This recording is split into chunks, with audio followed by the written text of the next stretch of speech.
Sholay cinema দেখেননি বা পছন্দ হয়নি এমন মানুষ খুঁজে বের করা খুব কঠিন। 1975 সালে মুক্তি পাওয়া এই সিনেমা 50 বছর পরে এসেও একইভাবে নজর কাড়ে সকলের। তাই এই 50 বছর উদযাপনে সিমলা স্পোর্টিং ক্লাবের এই বছরের থিম শোলে। এখানে গেলেই মণ্ডপের কোণে কোণে দেখা যাবে শোলের বিভিন্ন নজর কাড়া ডায়ালগ। পাশাপাশি রয়েছে ঘোড়ায় চড়া দুর্গা, যদিও ঘোড়ার মুখেও রয়েছে অন্য রকম রূপ। আর এত অভিনবত্বের জন্য ওঙ্কার শ্রী শারদ সম্মান 2025 কলকাতার সেরা সেরা পুরস্কার পেলেন তারা।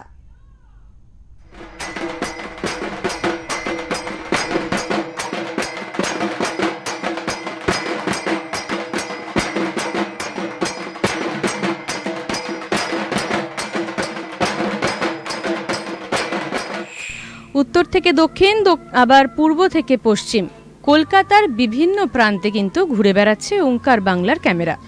ঠিক সেই রকমই ঘুরতে ঘুরতে এবারে কিন্তু আমরা চলে এসেছি সিমলা স্পোর্টিং ক্লাবে। এখানে এবারে যে থিম তৈরি করা হয়েছে সেটা শুনলে সত্যিই আপনারা অবাক হবেন। তার কারণ বিভিন্ন মণ্ডপ আপনারা ইতিমধ্যেই কলকাতায় দেখেছেন, কিন্তু এবারের এই সিমলা স্পোর্টিং ক্লাবের যে মণ্ডপ সেটা কিন্তু তৈরি করা হয়েছে শোলে সিনেমার উপর ভিত্তি করে। ঠিকই শুনছেন, শোলে সিনেমার 50 বছর পূর্তিকে উদযাপন করার জন্য তাদের কিন্তু এবছরের এই বিশেষ মণ্ডপ সজ্জা, সেই ছবি আপনারা দেখতে পাচ্ছেন ওঙ্কার বাংলার পর্দায়। প্রত্যেকটা কোনায় কোনায় শোলের বিভিন্ন নিদর্শন, শোলে সিনেমার বিভিন্ন নিদর্শন কিন্তু এখানে ছড়িয়ে রয়েছে। আমি চলে যাব এই কমিটির অন্যতম একজন সদস্যের কাছে এবং তার কাছ থেকে তাদের এই মণ্ডপ সজ্জা এবং বাদবাকি যা যা কিছু জানার সবকিছু তার কাছ থেকেই জেনে নেব। বছর আপনারা যে একটা অভিনব থিম অ্যারেঞ্জ করেছেন, এর পিছনে কেন এই থিমটা আপনারা ভাবলেন? কারণ বিভিন্ন জায়গায় আরও নানা কিছু তৈরি করা হচ্ছে। আসলে এবছর শোলে সিনেমার 50 বছর পূর্তি হিসাবে আমরা এই থিমটাকে ভেবেছি, কারণ এটা 2025 সালেই করতে পারবো। কারণ 1975 সালে শোলে সিনেমাটি রিলিজ করে এবং 2025 সালে তার 50 বছর পূর্ণ হয়েছে।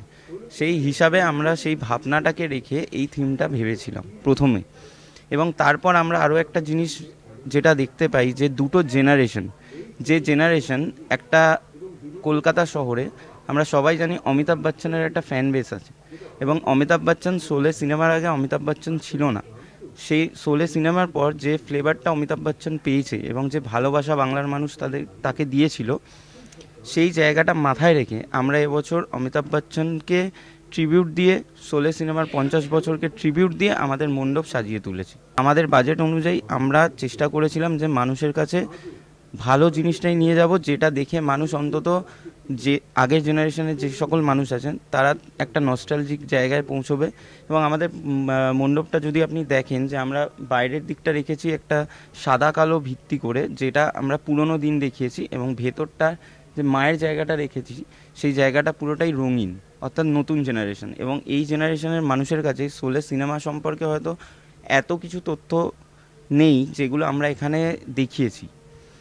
এই একটা মাত্র সিনেমা, যে সিনেমাটা ভারতীয় ইতিহাসে, চলচ্চিত্র ইতিহাসে 5 বছর চলেছিল এবং কলকাতার জ্যোতি সিনেমা হলেও চলেছে।